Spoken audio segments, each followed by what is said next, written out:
My name is Donna Reed. I am the Director of Career Development here at Indiana University Southeast. We are so excited to bring you some quality programming today on some of the changes that have happened in our digital space. You have career development services for the duration of your career, so you can always reach out to career development at ius.edu/career. You can find us on Handshake. And all of our students do have accounts there, as well as our alumni. You can reach out to us by email at ius.edu, well, at webjob@ius.edu. And I just wanted to remind all of our students that we do have a digital career fair coming up on March 18th that you are all invited to visit with 122 regional and local employers. And please reach out to us for any information on that. And I look forward to seeing what we have to hear today and how that can help us in that space going forward.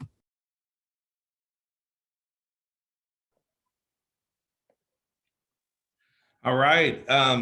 Thank everyone for joining us today. My name is James Wilkerson. I am the Director of Staff Equity and Diversity and the Title IX Coordinator here at Southeast.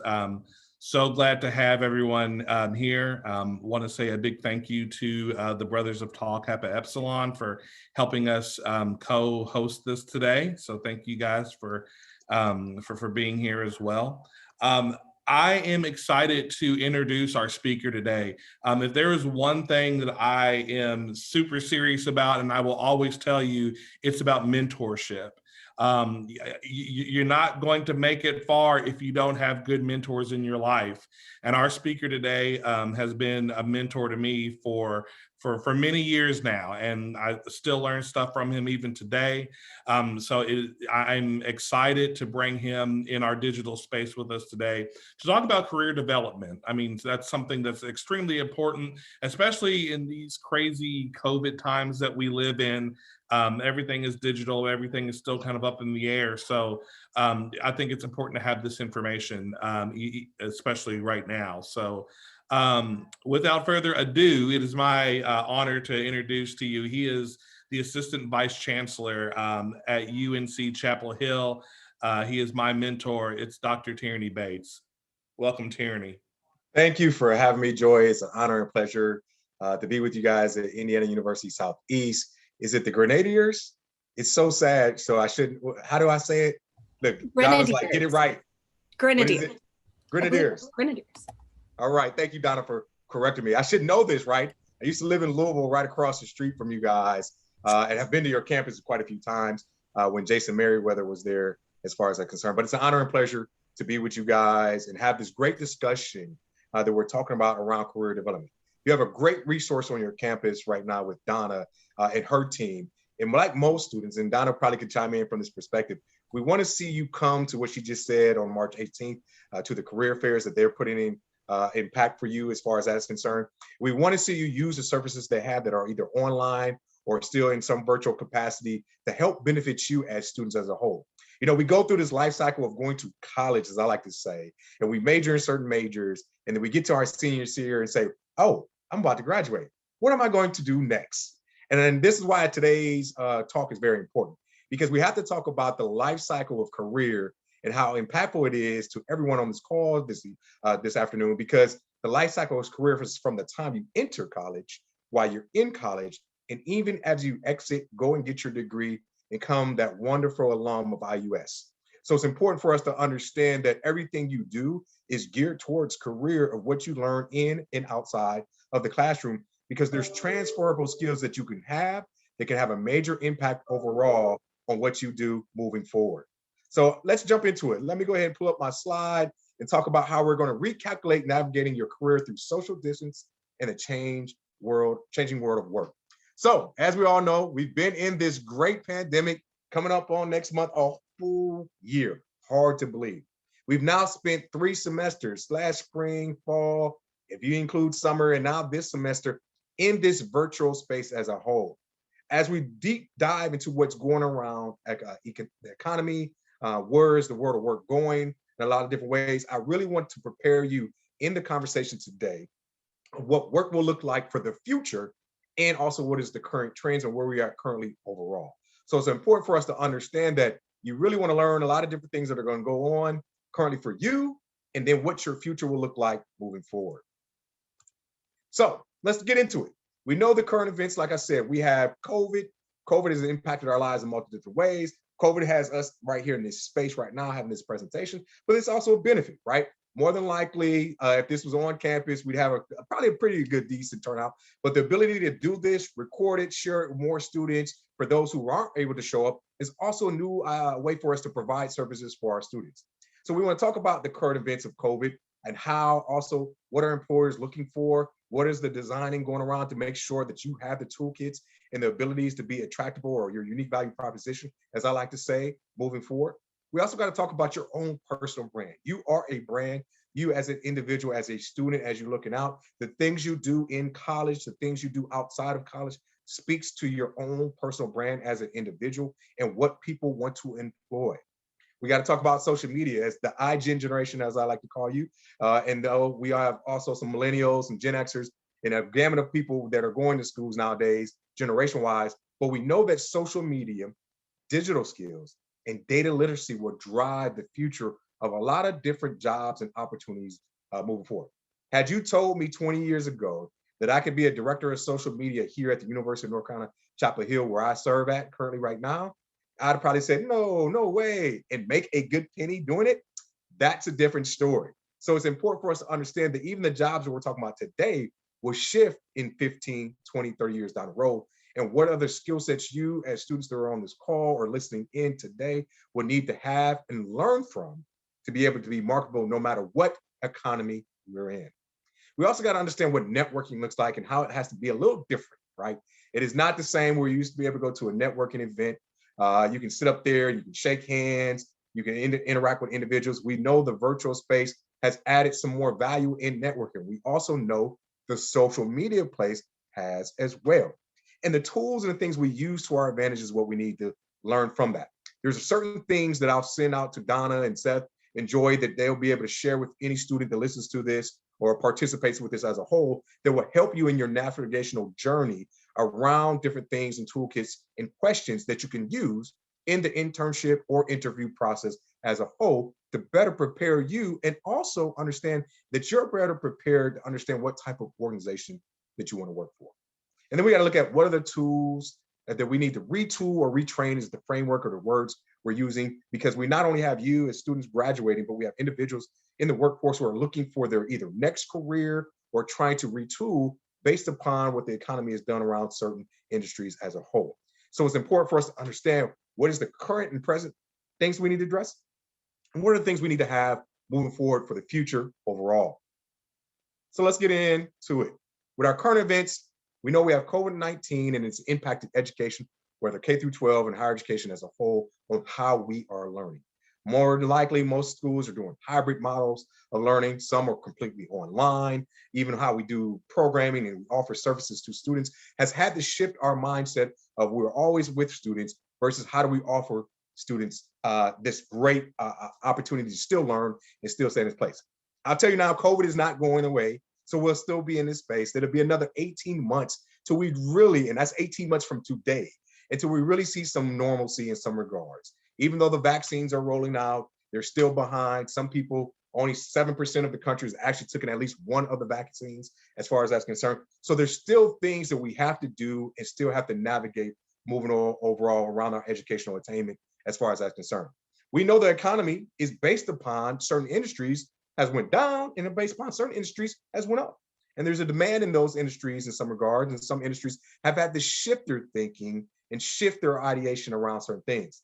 I tell people like this, the best time is in the economic downturn to either go to school, retool your skills, or start a venture capitalist business, or whatever it may be. I say that, we use this thing called Instagram a lot. A lot of students are on, a lot of individuals on. It was born out of the last economic depression. Slack, Airbnb, even that great thing we have as an app on our phones that we like to jump and plug and they come pick us up and take us home called Uber, all were born out of our last economic downturn. So if you're paying attention right now, there will be things and discoveries that will be born out of this economic downturn and drama, as I like to say, that will create new jobs and opportunities for the future. Some of that could be even someone on this call today or listening in that has an idea. It just needs to be born into fruition by some incubator or somebody really believing in that cause. And you'll see a lot more of that and how you develop that from that perspective. And so we in career services have to do a better job of making sure that we can provide entrepreneurship opportunities and engagement for our students as well.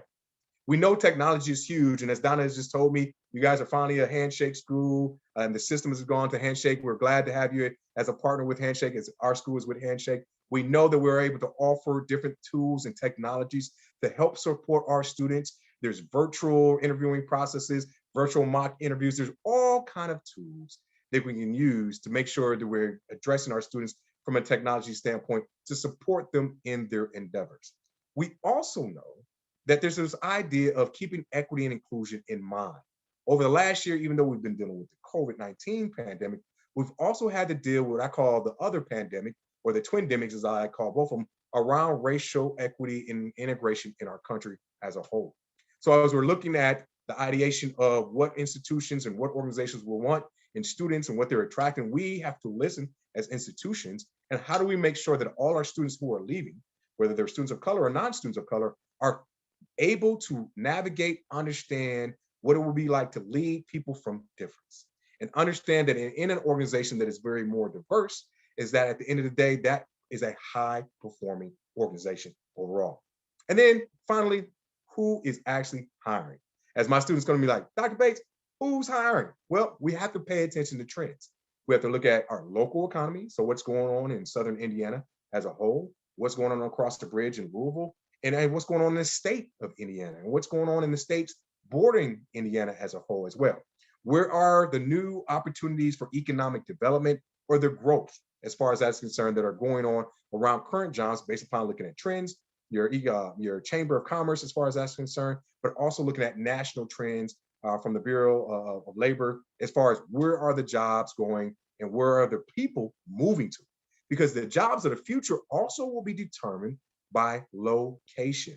If you look at Amazon as a prime example, everybody went nuts 2 years ago when Amazon came out and said, we're going to create a second national headquarters. And every community scrambled to put together some kind of proposal together to submit to Amazon. From that, Amazon selected about 10 cities to do a deeper dive into it. And what was Amazon looking for? One, they were looking at what was the number of population, what was the supply logistics, train routes, airplane routes, and routes in general that they can service that part of the United States being here on the East Coast. They were looking at the educational attainment of those individuals in that area. And then what were the higher education institutions in that area that they could partner with and get talent from, whether that was talent working hourly, talent that was going to be managerial, or talent from a regional perspective as a whole.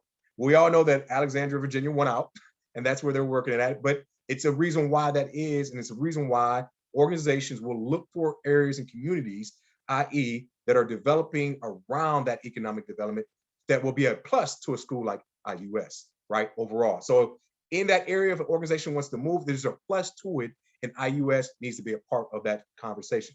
I live in what we call the RTP, Research Triangle area.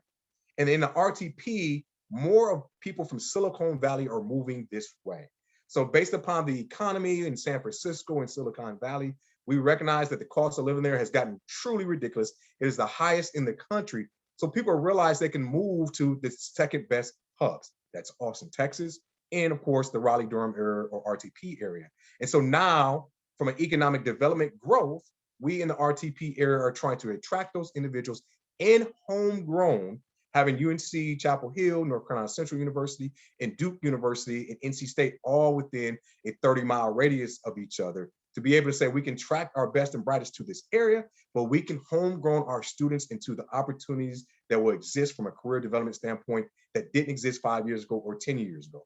I'll give you a prime example. Eli Lilly is moving here to put in a new facility and will be hiring over close to 600 new jobs. They have already started the conversations of just come learn about us. Learn about us from entry-level roles all the way to senior management level roles. Well, why is that? One, we're the Research Triangle, where we're also known for our pharmaceutical science programs at North Carolina Central University and also over at Duke in that regard. And so then you have a unique opportunity that will drive people to the area, but also will drive students to become into these majors and these specific areas. And from that, there's other opportunities to work in finance, marketing, all the other great stuff based upon those majors. So again, paying attention to who is hiring and where they're moving to and what industry growths are going on. Let's talk about personal brand. I think it's important for us to talk about personal brand because you as a student has a personal brand. You as an administrator has a personal brand. If I go to Donna, students will tell me what they know about Donna. What is Donna great at? What does she do for students? All that great stuff. That is part of her personal brand. I'm a big component of having students. We know we have these MBTI, strength finders. I know we use strength finders of taking these self-inventory tests. They can discover your strengths. Why? Because if you discover your strengths, you're able to walk into your purpose and your passion. It's important for us to understand, no matter what major you are, you're going to have some purpose and passion around something that could be a transferable skill that can impact you in any organization. Also, it gives us an opportunity to learn our own values. So, I tell people my values are education, health, loyalty, and honesty. And I know you're thinking like, what, Tierney? Education, health, loyalty, education, because I work in it, and I value education and how it can change lives. Health is important for me because I think a lot of people got to understand that our health is our wealth, and the better we take care of ourselves, the better we're able to provide and do the things that we love to do. Loyalty is important for me, just for the simple fact, I think that I build into people, I pour into people, and it's just one of those things. And then honesty, because the work we are in, the work we do, we want to be honest with our students and we want to meet them where they're at. Other traits are, I'm very organized, I'm very ambitious, I'm very direct, as my staff would tell you, going forward, but I'm also empathetic, right? I'm empathetic to the needs of individuals as each person has their own individual needs. I'm passionate about food and music. And next time I'll be able to come to IUS, hopefully we'll have some good food, some great music, but I'm also passionate about supporting people, particularly our students, on their personal and professional journey. And then I love and have been doing a lot of national work on diversity, equity, inclusion as a whole, even in the career development space. I'm actually writing a chapter for a book right now to understand how that will play a role in our spaces as we move forward in our United States of America and in our organizations, corporations, and higher education institutions as a whole. But also, you got to understand that with your strength finders and your self-inventory and your own values that you find, your goals are important. Understanding what are your goals that you want to accomplish. One of your goals was coming to IUS. And so that is getting a 4-year college degree based upon whatever major or interest you have. So you want to become a doctor, you might want to form a practice and become a lawyer. Whatever works for you, you need to understand what your goals are. And I hope you're doing one thing that great people do. That's write their goals down. So even around career development, you need to write your goals down.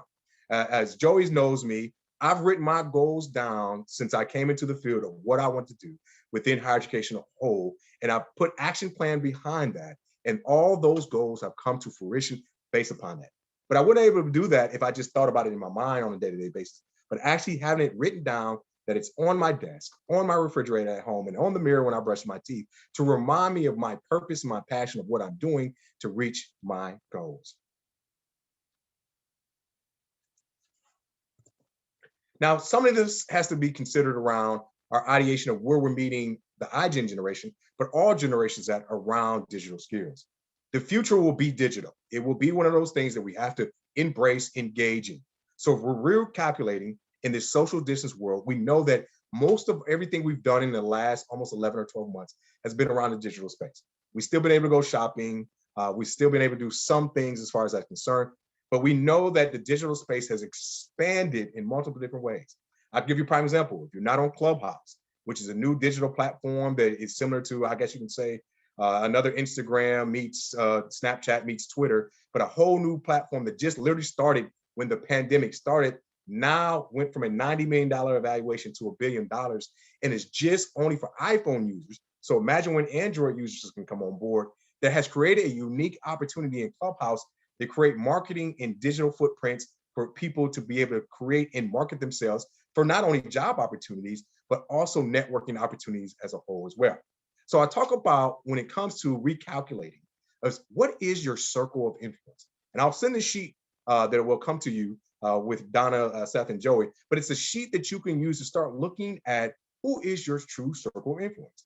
So you take it and it literally is a sheet with a circle with a bunch of arrays of it looking like a sun. It starts helping you decide who are the people I know. And I always tell students, start with their family members. If you start with your family members and then who do your family members know, who do you know, and you truly create these individuals and this circle of influence of who can help you on your career development journey. It's a unique opportunity to say, oh, I know Donna. Who does Donna know that I can help use to get a job working in finance, right? So those are the unique things that you need to understand with this circle of influence, that a lot of times we are truly 2 or 3 degrees of separation of knowing each other. And we're also only a couple of degrees of separation of someone leading us to our next opportunity. Yet a lot of students, a lot of individuals don't take advantage of that network or that circle of influence that they have to be able to navigate where they're trying to move from. I'll give you a prime example. You'll hear a lot about the hidden job market. Well, that's all the hidden job market is taking advantage of your circle of influence, but also taking advantage to go the extra mile to contact, engage with someone, and let them know what your unique value proposition, which I'll get into, is about and how you add value to an organization as a whole. So it's important to understand that everyone listening to this call adds value, has value to an organization. It is how you define it and able to articulate and correlate it to that organization that is very important. The second thing is about LinkedIn. If you haven't been on LinkedIn and haven't not updated and created your profile where you put in not only what you do, but the accomplishments you've done, it's important for you to do that. Now I'll send this sheet along as well as a LinkedIn checklist sheet for you to help support you and move through that. LinkedIn has doubled in this 1 year of being in the COVID situation, the number of people that have LinkedIn accounts as far as I'm concerned. Now it's one thing to have doubled, which is great for LinkedIn, but it's another thing to take advantage of LinkedIn, of making sure that it can lead to your opportunities. And in that checklist, we're literally going through and checking to make sure that you have certain things in place that will speak primarily to you, but also will speak primarily to those who are searching for talent. You know, you can go on LinkedIn and a lot of people will put their title. And if you go on LinkedIn and check mine out right now, it might tell you I work at UNC, but I'll say I'm a diversity champion, senior higher ed administrator, all this great stuff. So we can play around with those terms that will attract individuals into our profiles.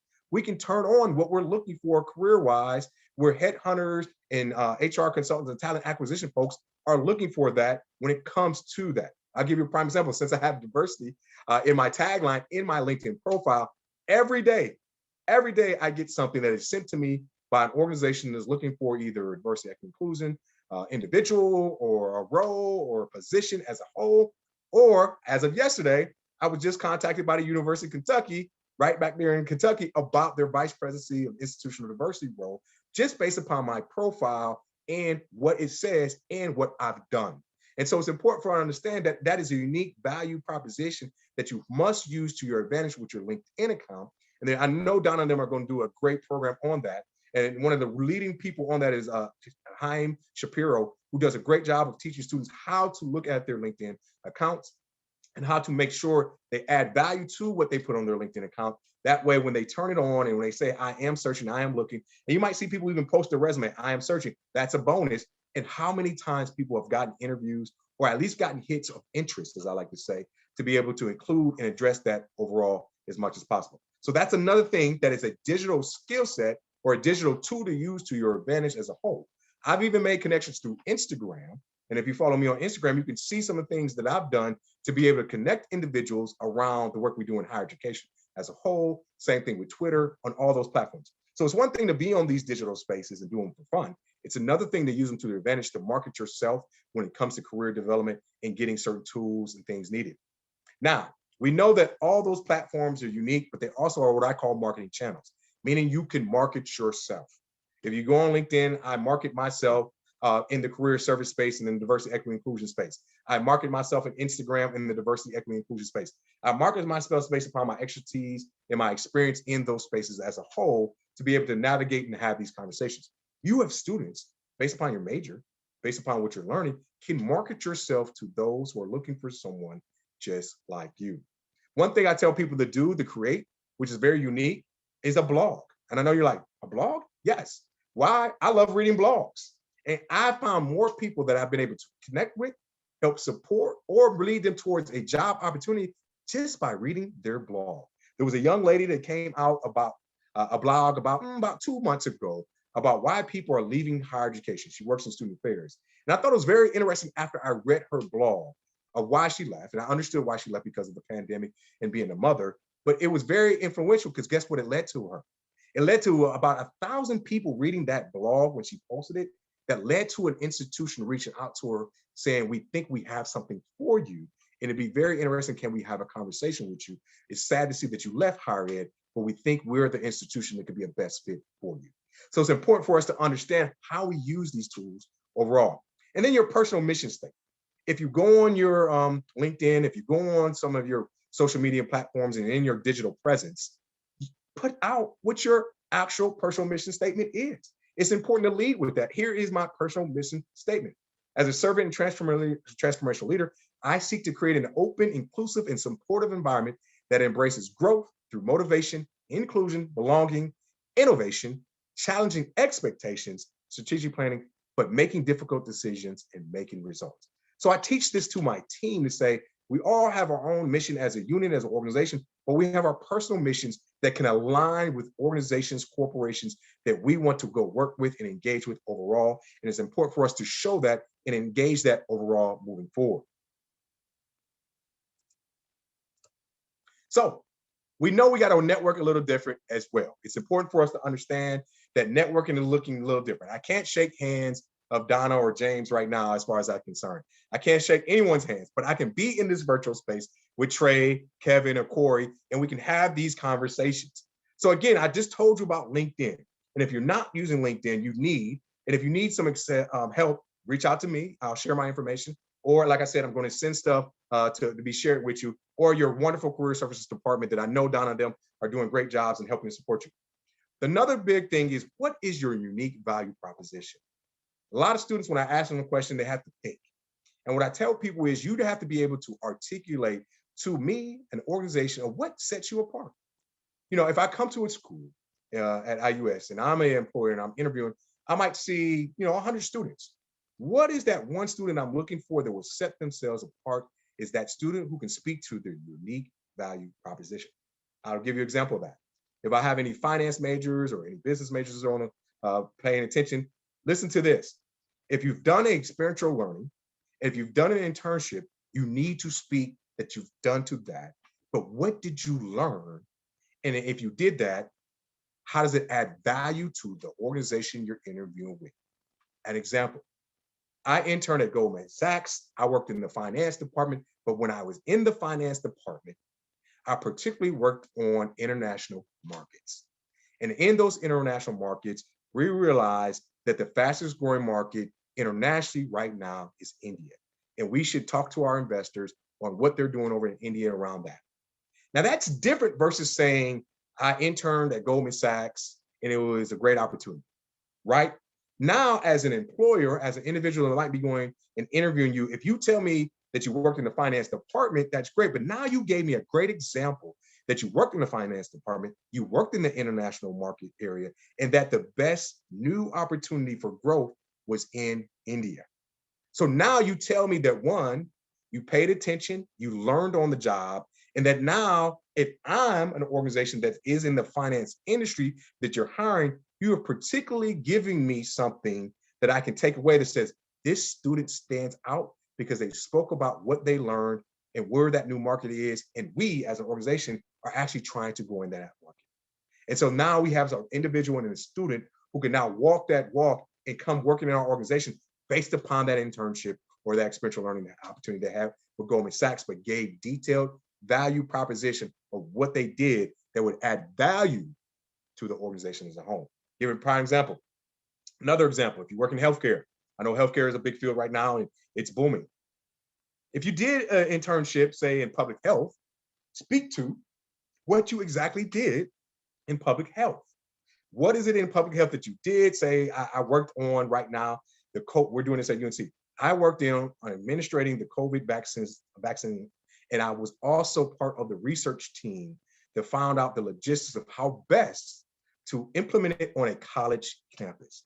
Now that's different saying than I had a public health internship, but you're really telling me the unique value proposition because I might be hiring someone They're looking for to have the logistics to understand how we roll out something for a large population when it comes to public health. So that is key for you to understand what is your unique value proposition. If you also speak to your skill sets around digital, speak to your skill sets around data literacy. Those are important, and I'll get into data literacy in a minute, because it's important for you to be able to understand that as we prepare students for the future, that digital and data literacy are what the jobs are of the future and how impactful they are. And I'll give you examples of that. Experiential learning. If you're not doing anything within IUS or outside of IUS around experiential learning, take advantage of it. There are so many opportunities for you to do experiential learning. So you need to take advantage of it. I'm pretty sure there's opportunities within IUS and externally to the institution that you can do things.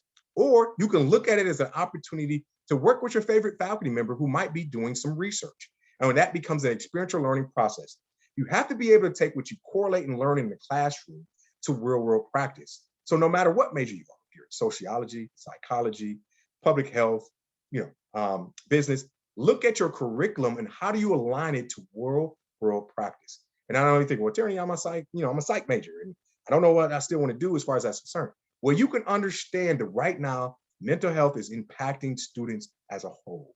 We're in this space. People are trying to navigate the whole virtual space. People are lonely because they've been in the house, cooped up. K through 12 kids, as I'm calling it, the lost year of education, because they have skipped out on school. Some people are doing, mom and dad are trying to navigate working and also trying to be a kindergarten teacher like myself, as far as that's concerned. So it's important for us to understand that you could speak to that as a psychology major. I know I helped on a research project for my class to underline what are the things we need to do around virtual learning to impact students, since we might still stay in this place, on their mental health. And think about that. That's a unique thing that you can speak to that adds value again, no matter if you go apply for a job at Enterprise Rent a Car, or you go to apply for a job over at one of the healthcare companies in the area, or one of the major manufacturing-based companies as far as that's concerned. People and employers are looking for what value you add to the organization. If you haven't looked up parkerdewey.com, that's parkerdewey.com, they are offering micro internships. These are micro internships that are either 2 weeks, 4 weeks, or however long from perspective that you would do experiential learning. But a lot of these are also paid internships that we'll be able to do from a remote location. That's another thing. Internships now have become remote.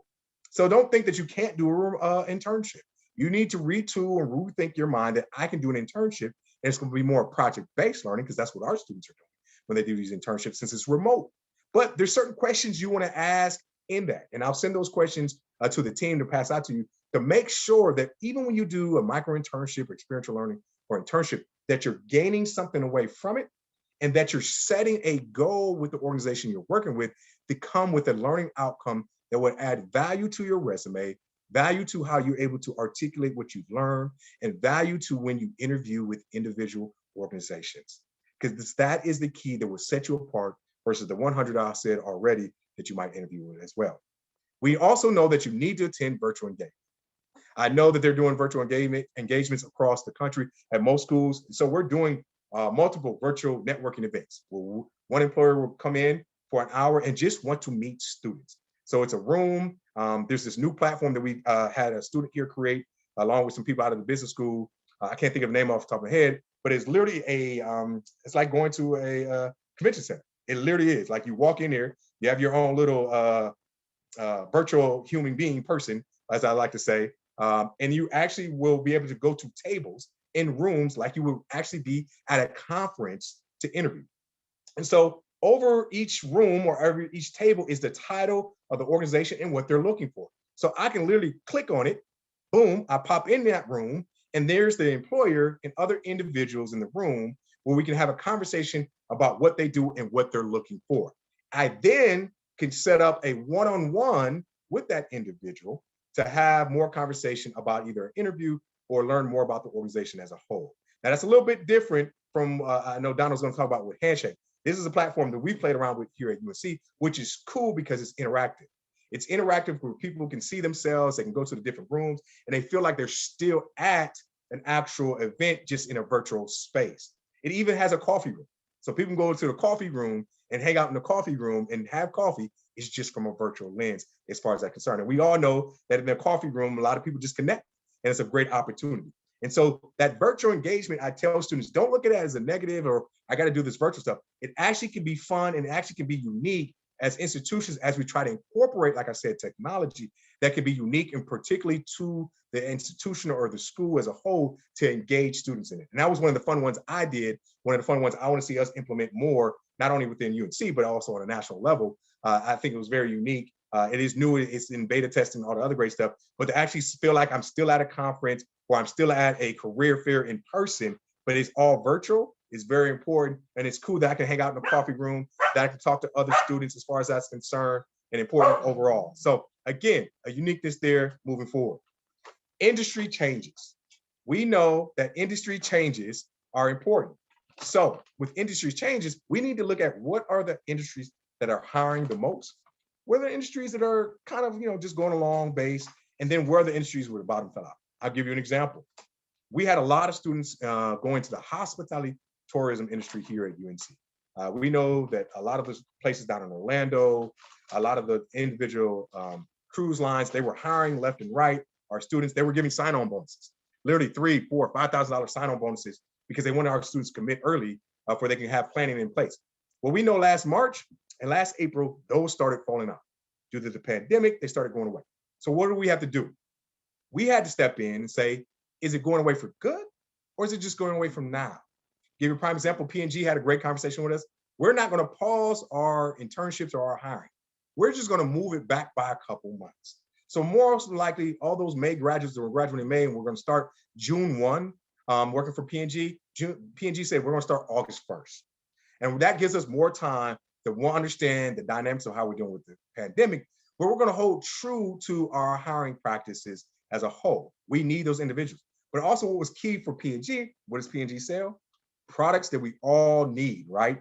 So from a logistical standpoint, from a manufacturing standpoint, and from an industrial engineering standpoint, they still needed that talent because now we see logistically how big Amazon is, because here in Amazon has a mini hub here, how that has taken off. And a lot of our students actually who lost jobs in the hospitality management, we shifted towards Amazon because they were hiring operations managers at a high rate, at a great salary, and we're able to shift the students' mindset of like, I know you want to work in hospitality and tourism, but you're still servicing people, you're still servicing products and things, and you're over a team, so it gives you management skills, all these other things as we talk forward. So we got to look at what those industry changes are as a whole, how they impact us, and how we're making sure that students have the transferable skills to be over that. So I'll give a prime example. When we think about transferable skills, most of the things that we're hearing from our end is that students can look at data literacy, and I'll get into that. Data literacy is understanding the data. This great thing that we have right now rules our lives called a cell phone. Everything we do is tracked. Everything we do right nowadays, I know this because I was on call last night, is basically tracked. You guys ever pay attention to, like, you look something up online, or you look something up on TV, or you just look up something, period, and all of a sudden an advertisement comes across? Well, Instagram is doing that, right? They are literally paying individuals to DM and be engaged in the conversation with people around data visualization and data literacy to understand your tracking of what you expense, what kind of things you pay attention to from an advertisement, and all the other great stuff. So we have to pay attention that even in higher education, we drive off of data. And so it's important for us to understand that data, if we're not teaching students or not offering some kind of general data literacy coursework, certification, that's another thing that we need to address. It's one thing that a sociology major can have or a psychology major can have that would be an added unique value proposition to them to say, oh, yeah, I studied psychology, but I also got a small certification through career services on data literacy. And that's what we're having conversations around right now is how do we offer small, weekly, maybe 6 week, 7, 8 week courses on data literacy for students then have another tool set and another transferable skill on their resume moving forward that they can use across multiple industries. Employers are also telling us not only about data visualization, but they want team members. They want people with character. They want people who can be flexible because we're in a flexible society right now, in a flexible work environment. So we want to understand that you are able to speak to these skills and how you as a student come out can articulate those to those individual organizations as a whole. So again, diversity is important. Not only is it important for them to hire, but do the team members they bring on as organizations or as organizations bring on individuals understand how it's important to the organization and how they can speak to it, whether they're a student of color or non-student of color in that perspective, and how that will grow the industry when it comes to niche marketing and particular reasons as far as that is concerned. So it's important for us to understand that the industries right now that I can give you off the top of my head, healthcare, supply logistics, anything around data visualization, and data visualization is huge, along with data literacy is also important. I can tell you how many jobs, if I go on my Handshake account, are around data visualization or data literacy. Ivy Research Council, and this is one for you, Donna, you need to reach out to them. Ivy Research Council is literally a student organization that was founded by students at Penn that is now like a fast-growing research company that literally just hires students right out of college. Why? Because there's two guys that founded it and they were in college when they founded it as the founders, and now it's a growing organization. But on average, they're growing so fast that they're hiring, classes of 5, 6, 7 students, and they're open to talk and have dialogues with everyone. But you know what they're looking for? Skill sets around data visualization and data literacy. Doesn't mean if you got to have a business degree. Doesn't mean you have to be a math and statistician. But they're looking for if you understand and can navigate that. But they will have other needs. They have HR people they need to hire to help as they grow as a company. They have what they call their team leads that are leading teams on some of the research, and they have also the sales, right? So they're working with schools and other organizations to do research. That's another one. The Link Group is the group I work with as well. Same thing. They're a market research company, but they can teach you what they want, what they call from their associate marketing person who comes on board, their entry-level role. And they have a pathway to promotion and gaining bonuses, the whole nine as far as that's concerned. But they just want you to meet some minimum criteria. And some of those minimum criteria are simple. How can you articulate who you are? These are some of their questions. Who are you? Why would you want to do this job? What are the unique values that you have that are not on your resume? These are the type of questions they're engaging in having conversations with, because they want to see you as an individual and as a purpose of what you bring, and not just that you had a 3.5 GPA from IUS, but you really did more than just studying, and that you can articulate what you're doing and coming to within the organization. These are all key and important as we move on, because it's important for our students to navigate that not only are you getting a degree, but you need to get an education. Those are two different things. The degree is one thing. Your education needs to be other things you learn while you're in school, with career services, with student affairs, with experiential learning, with the other uniquenesses you can add value to yourself and speak to at an institution or for an organization and a corporation or a whole. Enterprise is a prime example. And I know you guys got Enterprise at IUS, we got Enterprise here. They're the #1 employer for most schools, right? They don't care what degree you have. They will be able to train you, and they have one of the best management trainee programs I've seen in the country. But you need to be able to articulate what value you add or you could bring to Enterprise. And that's key for you to understand the different skill sets you hone and have as a student, no matter if you're a sociology major all the way over to a finance major. So ways to retool. Take a digital marketing course or a data literacy skills course. If they're not being offered at IUS, look at your local community college in a partnership. Look at General Assembly, the Muse, Coursera, all these different fabrics that are offering these right now. I just did one myself through General Assembly, which was a free course. And I took it for about, I think it was 3 sessions, just for basic visualization around digital literacy. And that was cool, because if you start playing around with it and get into it and want to go a deeper dive, that's one thing. I didn't want the certification, but I wanted to learn the basics and see if it's something I can teach students to pay attention to and engage with. We know here at UNC, we have that ability because we have a whole, what we call extended learning office that does digital literacy and skills and all that other stuff. But I want to see what General Assembly does to match what we do here at UNC, to be able to articulate to my students, hey, here's a free course, here's a free opportunity that you should take that would add value to your resume and value to you as an individual. We also, I like to say we're playing the virtual spades game, right? As far as that's concerned.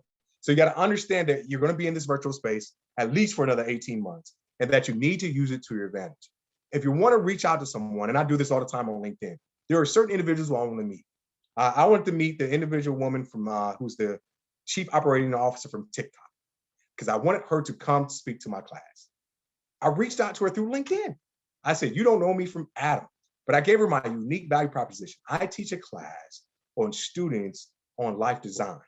And I'll get into that in a minute as well. In this class, I realized that I saw your portfolio and you've worked in higher education at one point in time as well, and I've seen you have this ideation around life design. I would love for you to come speak to, if you have the availability and time, to my class on your journey of where you are now as COO at TikTok, and you were once upon a time working in career services at a small private school. And so she hit me back, would love to, here's my contact information. Now I have a new friend, as I like to say, a new friend who will come speak to my class, be engaged with my class, but also that I can segue into having students who are looking for jobs and want to go work at TikTok. And that's a unique value that I wanted to have, to say, hey, I've got some great talent. Can I send your way for my students and hear who they are? And the students can network with them when she speaks to my class. There are other stuff now, even though TikTok's on the West Coast, they can look at UNC and your UNC students as a viable entity to be engaged and involved in the recruitment process. I want to be one of those schools that when they think about, oh, let's go to UNC where we can tap students. So I want them to think about IUS as a school they need to go to and tap students to come work for. Why? Because everybody wants to work at TikTok. So it's important for us to understand that overall. Learn, like I said before, and do a course on data literacy. Find out who their influencers are. Every organization, every company, every talent acquisition, there are certain individuals who are influencers that you need to connect with, who can lead you to your opportunity, or at least a conversation that can lead you to your opportunity as a whole as well. So it's important for you to understand that everybody has an influencer. Donna's an influencer. Joey's an influencer. Seth is an influencer. They're a part of, again, your circle of influence. So it's a unique opportunity that you look at your faculty at your campus. How are you engaging them? Not just turning in papers, turning in assignments, but engaging them in referencing, engaging them in research, engaging them in and outside of the classroom, in case you even want to go to grad school and somebody can speak to your ability in the classroom space as a student. So it's important for you guys to understand that and moving forward as a whole. I think also you have to view yourself as a brand for people to remember. So you're always remember people. I've heard it 1,000 times, having been a person who's recruited individuals, i.e. the reason Joey came to work for me when I recruited him is he stood out. He stood out somebody who I remember through the interview process. And it's somebody I want to have a second conversation with to see if this is the person we need to have working for our organization. So what will people say about you that will stand out based upon your brand, that they want to have a further conversation and see you part of their organization? A flip side of that is, how do you talk to an organization and say that you're a cultural ad? Not a fit, but a cultural ad. Because a lot of times we get in this whole fit. Do you have to fit a certain thing and way, look, and talk, all this other stuff. Also, what you should have a dialogue is how you're a cultural ad to an organization based upon, I might not be what you moldly think. You hire business students, and I might be a sociologist to me, but let me tell you what my cultural ad is to you as an organization and how I can do the work. So it's important for you to understand that overall is what do you become as a cultural ad in the language you use in that space. If you don't know, develop something around coding skills, HTML, anything you can take that is offered free or anything that you can take to hone your skills outside of your major, do it. What you want to be able to do is be flexible for the current and the future jobs that'll be around digital as well that you can speak to. Why? I'll give you a prime example. I interviewed a young lady when I was vice president at Virginia Union University. My team brought her to me because they always wanted me to meet the candidates, no matter if it was entry level or mid level. And when they brought her to me, she was amazing to me. One, she had experience in financial aid, student activities, all those other great things. But the one thing that stood out to me, that the reason why when it came down to it and they're trying to make their decision, that I pointed out to my team was that she had experience with SPSS. And nobody on my team had experience with that. And nobody on my team was great at data collection. So when it came to assessment, my team struggled. Here was an individual that I saw that was interviewing with us that would not have that struggle because her resume only spoke to it. But when I interviewed her, she gave me great examples of what she did around assessment.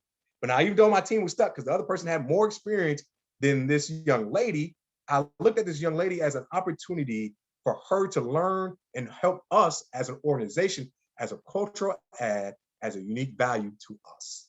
So it's important to understand that. We need to analyze our results and we need to talk about our results. So even if you work at McDonald's, do you drive that 1 billion, 2 billion, 3 billion sold, right? Do you drive the revenue? Yes, you do. You got to think about the optimization. How do you optimize and take advantage of the things that are offered at IUS, that are offered in the community as a whole? What are some design tactics that you have to address? And then how do you measure? If you could talk to analyzing results, optimization, design tactics, no matter what industry you're in, it will speak volumes to employers to engage as a whole. And I would have a second, maybe a third, or maybe a final conversation with you as an individual. And then we need to reflect. So if you go into an internship or experiential learning opportunity, you need to reflect, research, set goals, have action, and then report out what you learned. So that reflection is, what am I doing in my experiential learning or my internship? The research is, what are we going to be working on completely in my internship? And then you set goals about, again, optimization and measurement. And then you just go and do it. And then you report out. And I'll send this to you guys when I send it to the team, because this is key that you want to ask when you go on your job interviews and when you go on your internships or experiential learning opportunities as well. It's universal that you can use. What I need to do to reflect on this job? What is the research, or what are the things, the main things of the job that I'll need to know and do? What are the goals that are set? Let me go and do the action based upon the job and what you're telling me I need to do, and let me report out. And then you see why people get promoted and engaged, because it's a clear path of what the organization or what the individual has done as a whole. Now, the last thing I want to address overall is about life design. Life design is a new model when we're talking about social mobility. So the key, if you listen to me today, I talked about people will go based upon the creative class. So there's new generation of students that are graduating, that are coming along, will go live in a city based upon the creativity in the creative class. There's a reason why Austin became the new hotspot, why Nashville, Tennessee became the hotspot, why RTP is the hotspot, why Birmingham is becoming a hotspot, why Phoenix is becoming a hotspot. It's becoming, these cities are growing fast, basically on multiple different reasons. One, job growth and industry growth. Two, weather, cost of living, all those other things play a factor in that as a whole. When we talk about life design, I always ask people to do a couple different things. One, look at your work view and look at your life view. And there's a set of questions I'm going to send to the team that I want you to answer. After you look at your work view and your life view, I want to look at your, what we call your health, your play, your love, and your work. Well, it's actually health, work, play, love, HWPL. If I ask Seth, if I ask Joey on this call today, if on a rate of 100%, where are they around their health? Meaning, are they 100% healthy? Where are they around their work? Are they spending 100% of their time at work? Where are they around their play? And play is, what are the fun things you love to do? What are the fun things that really drives you? Is that 50%? And where are you around love? Meaning spending family, doing the things you love to do, all that great stuff. Whenever I do this, and I teach this class at UNC, and I also engage individuals when I come to campus to do this, majority of people are all over the place. They're either 100% work, no love, a little bit of play, and the health is suffering. What you want to start developing in life design, the reason why we teach it here in UNC, is a level blended playing field of all of those 4 areas. And what that means is, if you look at your work view, if you look at your life view, and then you look at your health, work, play, and love, the next thing we want you to do is to journal that. We call it the Good Time Journal. This is based upon Designing Your Life by Burnett Evans. You start realizing when you journal what you're great at with your strengths, as I mentioned before, taking that inventory. You start realizing what you majored. You start realizing what you purposely want to do, because everybody goes to school and say, I want to major in X, Y, and Z. But when they get to graduation, or when they graduate, there's something they're really passionate about. And what we're trying to do is give you the ability to have social mobility with life design, to put all these different tools and skill sets into your toolkit, to have you have the social mobility to live, work, play, love, and have health in any job you do. Whether that's you want to work in social work, whether you want to be a counselor in K through 12, whatever it is you determine, based upon this life design model, you get to determine the outcomes and not base it on, I just want to earn a lot of money, or I just want to do X, Y, and Z, or mom and dad told me I need to go get this degree because it's the best thing. Because 9 out of 10, I got 30 kids in this class that I'm teaching it right now. 20 of them don't know what they want to do, and they're all seniors. So that's why we're trying to make sure when they leave that they're able, from a life design model, at least walk into purpose and passion. And we know when we walk into purpose and passion and career, like all of us that work in higher education, that it's not a vocation, it is a calling and a passion, and the money will come. Here's 2 books that I want you guys to think about and learn on.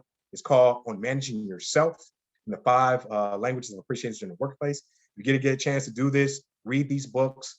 If you got anything or any access, I don't know if you guys have this at IUS, the Harvard Business Review, please do that and be able to share things with students. You want to find your happiness when you go into the work you do. So it's important for you to understand that as well. I know people want to get jobs, you got to pay bills, I get that. But you also want to find your happiness. And finding happiness is finding what you love and letting things that you don't need in your life go. So on managing yourself and the 5 love languages of appreciation in the workplace are important because they will help you define what kind of work environment you want and how you express yourself in a work environment. It also helps you with on managing yourself, which is a real good read. Well, how do you manage yourself in the workspace with your time and energy? I had to learn that I spent so much time emailing and doing paperwork that I had to wait, I'm only gonna have one day for that because I want to spend more time with my team and with students. I realized I had to focus and energize that versus trying to be everything and everything to everybody as far as that's concerned. And you will have to navigate that from a leadership because as you grow in leaders, you're in a niche area and then you grow and you become, I call it generalist because I have multiple areas and things going on reporting to me, but I know I have faith in my team and in managing my team, they give me what I need and what the institution needs as a whole. Takeaways: network, network, network. Use virtual networking to your advantage. Any things that comes out of IUS Career Services, use that. Update your LinkedIn. Again, I'm sending this form. Think about a career or executive coach. And you got them right there in Donna and her team. And I say that for the simple fact, they are the experts at what they do. They know the industries and they know how to help you.